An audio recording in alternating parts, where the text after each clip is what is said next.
Hi guys, इस video में हम लोग बात करेंगे जो भी स्टूडेंट्स आप लोग इस बार सीबीएसई का बोर्ड एग्जाम दे रहे हो तो आप लोग का अगर पेपर सही नहीं जा रहे या आपने पेपर छोड़ दिया है या आपके पेपर्स में एक्सपेक्टेड जो मार्क्स है वो लग रहा है कि कम आएगा, तो सारी डिटेल्स के बारे में बात करेंगे। सभी प्रॉब्लम्स के कुछ ना कुछ सॉल्यूशंस रहते हैं, वो सॉल्यूशन के बारे में बात करने वाले हैं कि आपका री एग्जाम कैसे दे सकते हो, कब दे सकते हो और क्या प्रोसेस होता है, उसकी वैलिडिटी कितनी है, सभी डिटेल्स में बात करने वाले। सबसे पहले बात करते हैं इंप्रूवमेंट के लिए।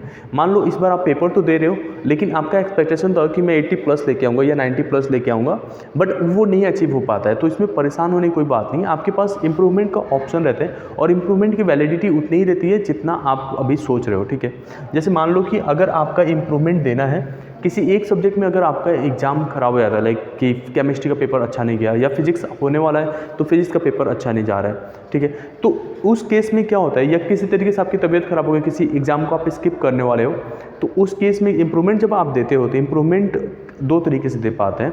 सीबीएसई का पहले रूल था कि इंप्रूवमेंट जो है अगले साल ही दोगे, लेकिन अभी जो लास्ट ईयर से ही सीबीएसई ने ऐसा लगा दिया है कि आप इंप्रूवमेंट 2 बार दे सकते हो।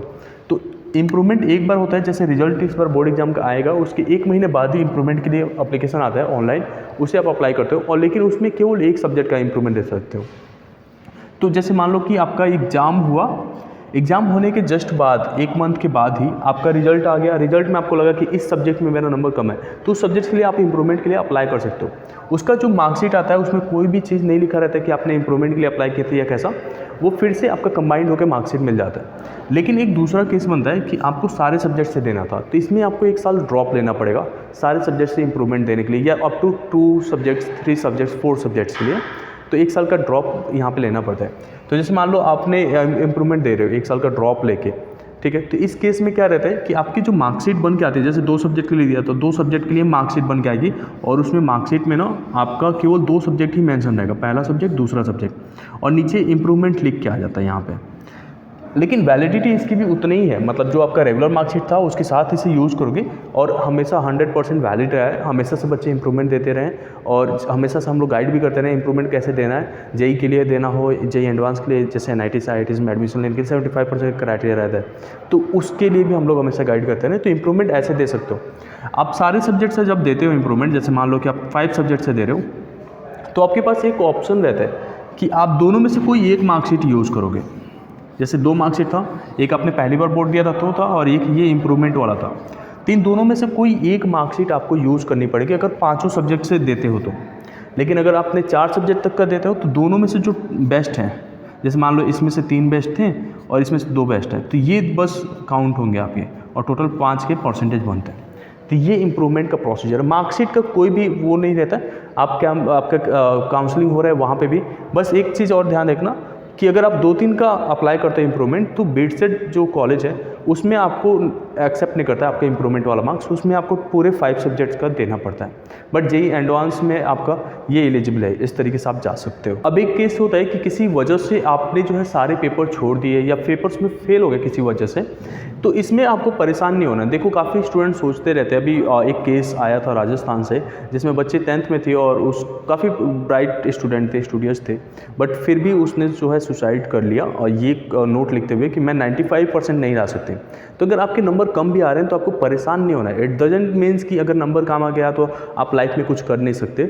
ये बहुत सारे ऑप्शंस रहते हैं, आप नंबर इंप्रूव कर सकते हैं, दोबारा एग्जाम दे सकते हैं, ये सारे ऑप्शंस आपके पास अवेलेबल होता है। तो कहीं से भी ये नहीं सोचो कि अरे मेरा टारगेट 90 था लेकिन आ रहे हैं 85 के आसपास, फिर इस तरीके के सुसाइडल थॉट आपके आने नहीं चाहिए।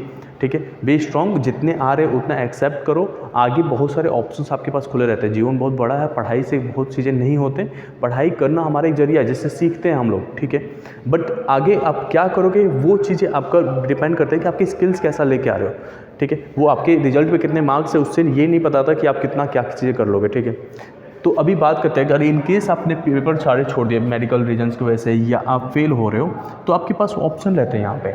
अगर आप इसी साल करना चाहते हो तो NIS है, national institute of open schooling, वहाँ से आप इसी साल पेपर दे सकते हो, ठीक है। अक्टूबर में पेपर हो रहा है, हालांकि इसका रजिस्ट्रेशन का लास्ट डेट कुछ ही दिन में हुआ है। अगर आपने पेपर छोड़ दिया है 2 से या 3, तो आप अभी रजिस्टर करा सकते हो। इसके लिए हमें कॉन्टैक्ट भी कर सकते हो, डोनविनर वेबसाइट पर जाना है, वहाँ ज्वाइन करोगे, हम लोग सारे डाउट्स आपके क्लियर कर देंगे, ठीक है।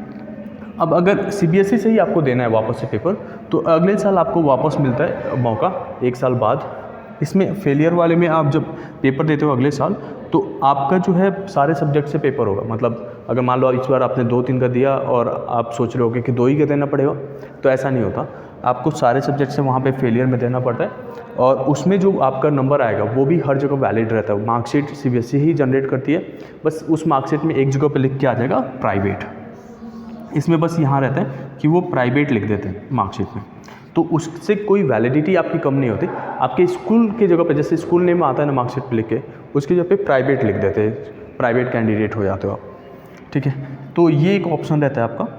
अब एक होता है कैटेगरी कंपार्टमेंट का। आप क्लास 10th में हो या 12th में हो, कंपार्टमेंट काफ़ी स्टूडेंट्स आ जाते हैं, जैसे लाइक कि किसी एक सब्जेक्ट में वो परफॉर्म नहीं कर पाते। तो अगर कंपार्टमेंट आ जाता है तो इस केस में होता क्या है, जैसे लाइक कि आप एक सब्जेक्ट में कंपार्ट आता है, किसी केमिस्ट्री में आ गया नंबर कम, मैथ्स में कंपार्ट हो गए, तो आप कंपार्टमेंट जस्ट 1 महीने बाद ही एग्ज़ाम के, जैसे मैंने इंप्रूवमेंट के लिए बताया वैसे ही यहाँ पे कंपार्टमेंट का ऑप्शन मिलता है आपको। 1 महीने बाद ही आप तुरंत पेपर दे सकते हो और इसी साल आपका रिजल्ट आ जाता है और इसी साल के कॉलेज में आप काउंसलिंग के लिए अपीयर हो सकते हो कंपार्टमेंट क्लियर करके। यहाँ पे 10th और 12th के लिए थोड़ा सा डिफरेंस है। जैसे क्लास 10th वाले स्टूडेंट्स को कंपार्टमेंट आता है और वो 2 सब्जेक्ट में भी कंपार्ट हो जाते हैं, तो उनको दोनों सब्जेक्ट्स का मौका मिलता है, लेकिन 3 सब्जेक्ट्स के लिए वो फेलियर काउंट हो जाता है। लेकिन क्लास 12th में केवल एक सब्जेक्ट में अगर आपके नंबर कम है, कंपार्टमेंट आता है, तो आप कंपार्टमेंट कैटेगरी में आते हो। 2 सब्जेक्ट्स में अगर आपका नंबर बहुत कम आ जाता है, मतलब फेल हो जाता है उसमें, तो आपका जो है एसेंशियल रिपीट में काउंट होता है और अगले बार फेलियर में आपको अप्लाई करना पड़ता है। अगर जैसे 6 सब्जेक्ट्स हैं आपके, तो 2 में आप फेल हो तो फिर आप दे सकते हो, लेकिन कंपार्टमेंट केवल एक सब्जेक्ट में दे सकते हो। तो इस चीज़ का ध्यान रखना। कंपार्टमेंट देने में आपको 3 चांस मिलते हैं कंपार्टमेंट के लिए, इंप्रूवमेंट के लिए 2 चांस, कंपार्टमेंट के लिए 3 चांस और फेलियर के बहुत सारे चांस मिलते हैं। आप देते रह सकते हो, मतलब ऐसा होता नहीं है स्टूडेंट्स के साथ। जैसे मान लो आपने इस बार एक पेपर दिया, फेल हो गया, आप 4-5 साल बाद याद आ रहा है कि मेरे को पेपर देना है, तो आप वापस से फेलियर में दे सकते हो पेपर। अब कंपार्टमेंट में 3 चांस होते हैं। पहली बार जब कंपार्टमेंट का चांस देते हो और क्लियर कर लेते हो, तो आपका मार्कशीट जो होता है, बाकी जो बच्चों के मार्कशीट आते हैं वैसे ही रह जाता है। लेकिन अगर पहली बार में आप क्लियर नहीं कर पाते हो या स्कूल वालों ने आपका फॉर्म, ये स्कूल से होता है पहला फर्स्ट कंपार्टमेंट आपके स्कूल वाले अप्लाई करते हैं, तो अगर आपका पहली बार में कंपार्टमेंट आपने अप्लाई नहीं कर पाए, तो सेकेंड चांस मिलता है आपको, वो जो अगली बार बोर्ड एग्जाम होता है उसमें देने के लिए। तो उसमें जब देते हो तो उसमें जो मार्कशीट आता है उस पर फिर से आपको प्राइवेट लिख के आ जाएगा। उससे पहले जो फर्स्ट कंपार्टमेंट में आप क्लियर कर लेते हो तो वो नॉर्मल मार्कशीट रहता है, दूसरी वाले में प्राइवेट हो जाता है, तीसरी बार में भी वो मार्कशीट आपकी प्राइवेट हो जाती है। हालांकि ये सब चीज़ें मैं बस आपको इन्फॉर्मेशन के लिए बता रहा हूँ कि आपके पास ऑप्शंस बहुत रहते हैं। किसी तरीके से आपका पेपर ख़राब हो रहा है तो आपको परेशान नहीं होना है, ठीक है। ये सारी चीज़ें आपका वैलिड है आगे कैरियर्स ऑप्शन में, गवर्नमेंट जॉब्स के लिए से लेके किसी भी कॉलेज में आप एडमिशन्स के लिए जा रहे हो उसमें भी, ठीक है। होपिंग डेट आपको ये वीडियो पसंद आएगा।